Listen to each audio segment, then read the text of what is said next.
प्यारे बच्चों, मेरा नाम प्रवीण गहलोत है और आनंद इंस्टीट्यूट के यूट्यूब चैनल पे आप सभी का स्वागत है। मुहावरे और लोकोक्ति को समझने के बाद हम देखते हैं पत्र लेखन। शिकायती पत्र हो सकता है, अनौपचारिक पत्र हो सकता है, प्रार्थना पत्र हो सकता है, किसी भी कार्यालय पत्र, किसी भी तरह के पत्र को लेकर के आपके प्रश्न को पूछा जा सकता है, जिसमें आपके क्या हो सकता है, आपके जैसे विज्ञापन है, अधिसूचना है, ये आपके सब टॉपिक में आते हैं। 12th क्लास के अंदर अलग अलग भी पूछे जाते हैं, लेकिन उसके अंदर ये भी पत्र लेखन आता है जो आज हम यहाँ पे पढ़ने वाले हैं। तो चलिए आरंभ करते हैं। अब पत्र लेखन में जो हमारी 9 और 10 क्लास है उसके अंदर कार्यालय पत्र और व्यावसायिक पत्र, दो तरह के पत्र, शिकायती पत्र भी हो सकता है, वो भी इसी में आएगा। इसी के मिलते जुलते आपको पत्र पूछे जाते हैं, चाहे कार्यालय पत्र हो, व्यावसायिक पत्र हो या फिर शिकायती पत्र हो, सारे आएंगे उसी के अंदर।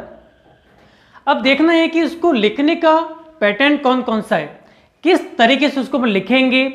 सबसे पहले क्या आएगा, उसके बाद में क्या आएगा। पहले तो हम क्या करते थे, जैसे कि सामान्य अपने प्रार्थना पत्र आता था तो लिख देते थे, सेवा में श्रीमान प्रधानाचार्य महोदय, राजकीय उच्च माध्यमिक विद्यालय शिवन जो आता था, और जो अपना विषय होता था लिखते थे कि भाई बहन की शादी में 3 दिन की छुट्टी चाहिए या फिर बीमार हो, और महोदय लिख करके सीधा सा पूरा फॉर्मेट क्लियर कर लेते थे। लेकिन अब ऐसा नहीं है, उसको काफ़ी चेंज कर दिया है, बहुत सारे बदलाव है। इसको लिखते समय तो थोड़ा हमें ध्यान रखना पड़ेगा। सबसे पहले देखते हैं प्रश्न। प्रश्न को जितना ध्यान से देखेंगे उतना ही हम अच्छे से पत्र लेखन कर पाएंगे। तो चलिए पहले प्रश्न देखते हैं। शिक्षा निदेशक कौमा राजस्थान सरकार कौमा बीकानेर की ओर से, एक मात्रा वाला और मतलब किसी दिशा की तरफ संकेत हो रहा है। बीकानेर की ओर से एक पत्र राजकीय उच्च माध्यमिक विद्यालय सिरोही को लिखिए, जिसमें हिंदी प्रवक्ताओं के 2 अतिरिक्त पदों के अनुमोदन की सूचना दी गई हो। प्रश्न को समझना बहुत जरूरी है, नहीं तो पत्र लेखन बढ़िया से नहीं कर पाएंगे। एक बार फिर से थोड़ा सा ध्यान देना है। शिक्षा निदेशक राजस्थान सरकार बीकानेर की ओर से, कौन? शिक्षा निदेशक राजस्थान सरकार बीकानेर की ओर से, मतलब ये जो संस्था है, जो शिक्षा निदेशक राजस्थान सरकार जो बीकानेर है उसकी तरफ से, मतलब उन लोगों के द्वारा एक पत्र किसको, राजकीय उच्च माध्यमिक विद्यालय सिरोही को भेजना है। जो बीकानेर है, जो हमारा मेन जो शिक्षा निदेशालय है, वहाँ का जो पत्र, वो जो कार्यालय है वहाँ के लोग एक पत्र निकालते हैं, एक आदेश निकालते हैं। किसके लिए निकालते हैं? तो स्कूल है, राजकीय उच्च माध्यमिक विद्यालय सिरोही की जो स्कूल है को लिखिए। क्या लिखते हैं वो, कि जिसमें हिंदी प्रवक्ताओं के अतिरिक्त 2 हिंदी के लेक्चरार, 2 हिंदी की जो व्याख्याता है उनको आवश्यकता है, और उन्होंने उनका काम, पदों के अनुमोदन की सूचना दी गई है। उन्होंने कहा कि हाँ भाई आपकी बात को मान लिया गया है, आपके जो रिक्त स्थान था उसको पूर्ण कर लिया गया है। क्लियर हो गया? इसके द्वारा इस विद्यालय को एक पत्र भेजा गया है। ठीक है, अब देखिए इसका जो लिखने का तरीका थोड़ा सा अलग है, ध्यान रखना है। सबसे पहले क्या लिखा हुआ है वो देखना है। तो मेन क्या लिखा हुआ है, अब राजस्थान है, अपना राज्य कौन सा, राजस्थान है, तो पत्र भी कहाँ होंगे, राजस्थान में ही आएंगे जाएंगे, दूसरी जगह तो जाएंगे नहीं। तो सबसे पहले आ जाएगा राजस्थान सरकार जयपुर, जो हमारा शिक्षा संकुल है, जो राजस्थान का मेन, जिसे कहेंगे जो मेन उनका ऑफिस है, जहाँ से सबकी पोस्टिंग वगैरह इधर उधर होती है, जो भी मेन जो कार्यालय होते हैं सारे, तो हो जाएगा राजस्थान सरकार जयपुर। इतना लिखना है। उसके नीचे लिखना है माध्यमिक शिक्षा निदेशालय बीकानेर। दोनों में अंतर है। राजस्थान की राजधानी क्या है, तो जयपुर है, तो हो जाएगा राजस्थान सरकार जयपुर हो गया, फिर माध्यमिक शिक्षा निदेशालय बीकानेर हो गया। ये हो गया एक बात। अब जाइए इस तरफ। अब बच्चों क्या है, जितनी भी कार्यालय से पत्र निकलेंगे तो उस पत्र की जो पत्रांक संख्या होती है, एक रजिस्टर होता है जो पत्र वहाँ से आगे भेजा जाता है, उस पत्र के ऊपर पत्रांक संख्या लिखी होती है और रजिस्टर में उसको क्या कहते हैं, एंट्री करते हैं, ताकि पता चल सके कि वो पत्र कब निकला, किसके पास गया, किसके हाथ से उसको रवाना किया गया। अब पत्रांक संख्या यहाँ पे जो लिखी हुई है, अब जैसे कि पत्रांक संख्या निश्चित तो होती नहीं, कोई तारीख भी निश्चित नहीं होती, उसमें जो संख्या वगैरह कुछ भी निश्चित नहीं होता, आप कुछ भी अपनी इच्छा से लिख सकते हैं, लेकिन वो लगना क्या चाहिए, जैसे कि पत्रांक संख्या लिखी हुई है तो कोई भी एक पत्रांक संख्या को बढ़िया सा रट लीजिए। जैसे कि मैंने लिखा है पत्रांक डैश ख डैश 8 ऑब्लिक रा point V point 118 oblique 12 oblique P point oblique 2019-2020। ये कुछ निश्चित नहीं है, आप पत्रांक संख्या अपने हिसाब से कुछ भी लिख सकते हैं, उसमें कोई भी दिक्कत नहीं है, बस लिखनी जरूर है और लिखनी ऐसी है कि आपको लगे कि हाँ कुछ न कुछ इन्होंने पत्रांक संख्या लिखी है। उसके बाद उसके नीचे आ जाइए, क्या आएगी, दिनांक। दिनांक आ जाएगी, जो भी आपको दिनांक याद है वो दिनांक लिख दीजिए, या जो परीक्षा आप दे रहे हो उसी दिन के दिनांक लिख दीजिए। अब बहुत सारे जो पत्र होते हैं उसमें क्या होता है, पत्रांक संख्या यहाँ आती है और दिनांक उसके अपोजिट साइड बिल्कुल यहाँ पे आती है, तो उससे कोई फर्क नहीं पड़ता, आप दिनांक कहीं भी लिख सकते हैं, पर लिखा दिनांक होनी जरूरी है। पत्रांक संख्या के नीचे लिख दीजिए या फिर इस तरह लिख दीजिए, कोई बात नहीं है। उसके बाद आता है जो मेन बात है जिसे समझना बहुत जरूरी है, वो है प्रेषक। प्रेषक का मतलब होता है भेजने वाला। प्रेषक मतलब प्रेषिती, कौन भेज कौन रहा है वो हो जाएगा प्रेषक।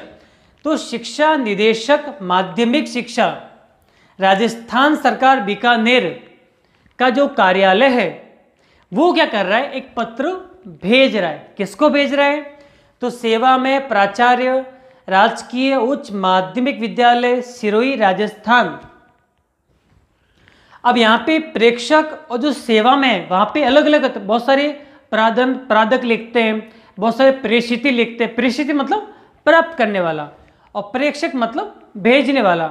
ये जो जैसे 9, 10, 11, 12 जो क्लास है, आगे भी जो बड़ी क्लास है जहाँ जहाँ इनका प्रयोग होता है ना, वहाँ पे इस चीज़ का कभी ध्यान रखना आपको। प्रेषक प्रेषिती, प्रेषक सेवा में आपको जो भी शब्द अच्छा लगता है, जो भी आसान लगता है वो आप अच्छे से लिख सकते हैं, पर ध्यान रखना है प्रेषक का मतलब होता है भेजने वाला। जो भेज रहा है वो यहाँ पे आ जाएगा, उसके बाद आएगा जिसको भेजा जा रहा है वो यहाँ पे आ जाएगा। जैसे उदाहरण के लिए मान ली कि आपकी जो मोहल्ला है वहाँ पे कभी गंदगी है, अब आपका जो वार्ड मेंबर होगा वो क्या करेगा, लिखेगा किसको, नगर पालिका को लिखेगा। तो प्रेषक कौन हो जाएगा, आपका वार्ड मेंबर, और प्रेषिती सेवा में हो जाएगा नगर पालिका। ठीक है, उसको अपन नहीं देखते, अब वापस अपनी टॉपिक पे आ जाते हैं। जो शिक्षा निदेशक हैं वो पत्र भेज रहा है, किसको भेज रहा है, तो राजकीय उच्च माध्यमिक विद्यालय सिरोही के जो प्राचार्य उनको भेज रहा है। क्या भेज रहा है, तो देखिए विषय हो जाएगा हिंदी व्याख्याताओं के 2 अतिरिक्त पदों का अनुमोदन। हिंदी की जो व्याख्याता है 2 अतिरिक्त पदों की जो आवश्यकता थी उनको, उनका अनुमोदन जो है वो शिक्षा निदेशक के द्वारा प्राचार्य को भेजा गया है। क्या भेजा गया है उसको बढ़िया से देखते हैं। महोदय, जैसे कि सब लोग लिखते हैं, आपके पत्रांक मतलब पहले प्राचार्य ने एक पत्र लिखा था, किसको, शिक्षा निदेशक बीकानेर वालों को। स्कूल के जो प्राचार्य है उन्होंने एक पत्र लिखा था इनको, शिक्षा निदेशक को, कि हमारे यहाँ पे जगह खाली है तो 2 व्याख्याताओं की हमें आवश्यकता है। तो भी वापस इनको पत्र लिख रहे कि भाई ठीक है, जो आपने कहा था हमने वह की बात को मान लिया है। इसलिए क्या कहते हैं, आपके पत्रांक मतलब शिक्षा निदेशक वाले कह रहे प्राचार्य से, आपने जो पत्र हमको भेजा था उसके पत्रांक क्या, तो 123/AS/01/140 दिनांक। अब देखो पत्रांक संख्या अलग अलग है, स्कूल की अलग है और निदेशालय की अलग है, तो ये आपको अपने हिसाब से लिखनी है, इसमें आपको ज़्यादा सोचना नहीं है। इन्होंने बता दिया, इन्होंने बोला प्राचार्य से कि आपके पत्रांक संख्या जो ये है, दिनांक क्या थी, तो 14/7/2020। प्राचार्य ने 14/7/2020 को पत्र भेजा था और इन्होंने 23/9/2020 को इसको स्वीकृति दे दी। कहते हैं देखो आपके पत्रांक संख्या ये दिनांक 14/7/2020 के संदर्भ में मतलब जो आपने बात कही थी उसके बारे में मुझे यह सूचित करना है।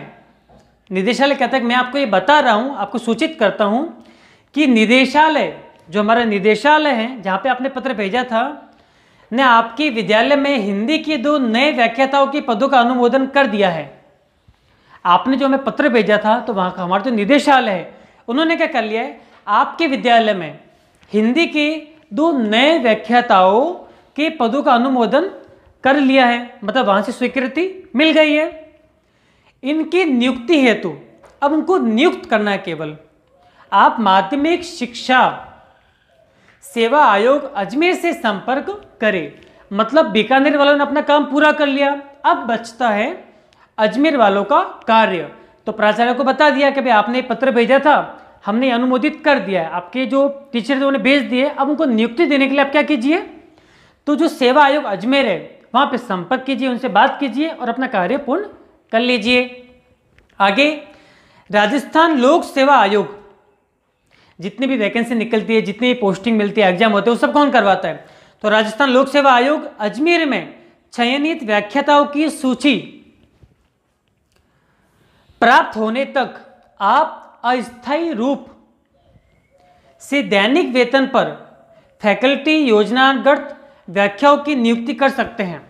जब तक जो राजस्थान लोक सेवा आयोग ने परीक्षा कराई थी उनकी लिस्ट तो निकल गई है, लेकिन अभी बच्चों उनको जो टीचर है, जो व्याख्याता है, उनको पोस्टिंग नहीं मिली है, पद ग्रहण उन्होंने नहीं किया है। तो जब तक आपको पद ग्रहण नहीं होता है, वो अध्यापक नहीं आता है, तब तक जो है आप क्या कर सकते हैं, दैनिक वेतन पर रोज का रोज जो उनका पैसे होते हैं, जो उनका पढ़ाने का चार्ज होता है, वो आप दे करके योजना अंतर्गत जो योजना होती है, एक उनका फिक्स मेनू होता है कि भाई इतने घंटे के व्याख्याताओं को कितने पैसे मिलेंगे, व्याख्याताओं की नियुक्ति कर सकते हो। जब तक जो राजस्थान लोक सेवा आयोग ने परीक्षा कराई थी वो जो टीचर आपके पास नहीं आते हैं, तब तक आप क्या कर सकते हैं, किसी व्यक्ति को ले आकर के जो योग्य हो उनको दैनिक वेतन के अनुसार आप क्या कर सकते हो, उनको पोस्टिंग दे सकते हैं। ये बात पूरी समझाई गई है। अब उसमें क्या होता है, बहुत सारे पत्र होते हैं, हस्ताक्षर होते हैं, तो वो सारे उस पत्र लेखन के पीछे अटैच होते हैं, उनको पिन कर लेते हैं ताकि वो क्या होता है, सबूत रहता है, उनका डॉक्यूमेंट होते हैं उनके, वो यहाँ पे सब नाम लिखने होते हैं, वो आप देख सकते हैं कहीं पर भी। ये हो गया इसका स्ट्रक्चर। आगे समझ में, प्रेषक यानी भेजने वाला, प्रेषिती सेवा में जिसको भेजा जा रहा है, क्लियर। सबसे पहले प्राचार्य ने क्या किया, जो सिरोही का विद्यालय है वहाँ के प्राचार्य ने शिक्षा निदेशक को पत्र भेजा था कि भाई हमारे यहाँ पे 2 जगह खाली है, इसलिए बच्चों की पढ़ाई नहीं हो रही है, आप हमें क्या कीजिए, 2 टीचर दे दीजिए, 2 व्याख्याता दीजिए। तो ये कहते हैं कि भाई जो आपका राजस्थान लोक सेवा आयोग है हमारा, वहाँ पे सूची तो निकल गई है पर अभी पोस्टिंग नहीं मिली है। तो जब तक पोस्टिंग नहीं मिलती है तब तक आप क्या कीजिए, दैनिक वेतन के अनुसार योग्य योजना अंतर्गत जो व्याख्याता है उनको ले आइए और उनसे अपना काम चलाइए। जैसे पोस्टिंग हो जाएगी तो फिर से इनको मुक्त कर देंगे। तो इस प्रकार जो है वो कार्यालय पत्र और व्यावसायिक पत्र, शिकायती पत्र, वो सब लिखने का तरीका बिल्कुल एक ही है। बस आपको ध्यान ये रखना है कि कौन किसको भेज रहा है, कौन किसको भेज रहा है। जो भेज रहा है वो इसमें ऊपर आ जाएगा और जिसको भेजा जा रहा है वो नीचे आ जाएगा। ठीक है, तो ये हमारा चौथा वीडियो कंप्लीट हो गया। अब आगे जो हमारा वीडियो बनेगा वो बनेगा सड़क सुरक्षा को लेकर के, क्योंकि बच्चों जो भी एग्जाम होता है, हर एग्जाम में 4 नंबर के जो अलग अलग, कहीं 2 कहीं पे 4 अंकों के प्रश्न आते हैं। सबसे अंत में जिसमें सिंबल बने होते हैं, आपको सिंबल देख करके पता लगाना होता है कि क्या करना, दाया मुड़ना है, बाएं मुड़ना है, अपने हॉर्न को बजाना है कि नहीं बजाना है, कहाँ पे ब्रेक स्पीकर आने वाला है। इन सभी चीज़ों का हमें ध्यान रखना होता है ताकि हमारे अंक कटे नहीं और पूरे अंकों की हमें प्राप्ति हो सके, हमारे मार्क्स अच्छे आ सके। तो इसी के साथ मिलते हैं आगे की वीडियो में। जय हिंद, वंदे मातरम।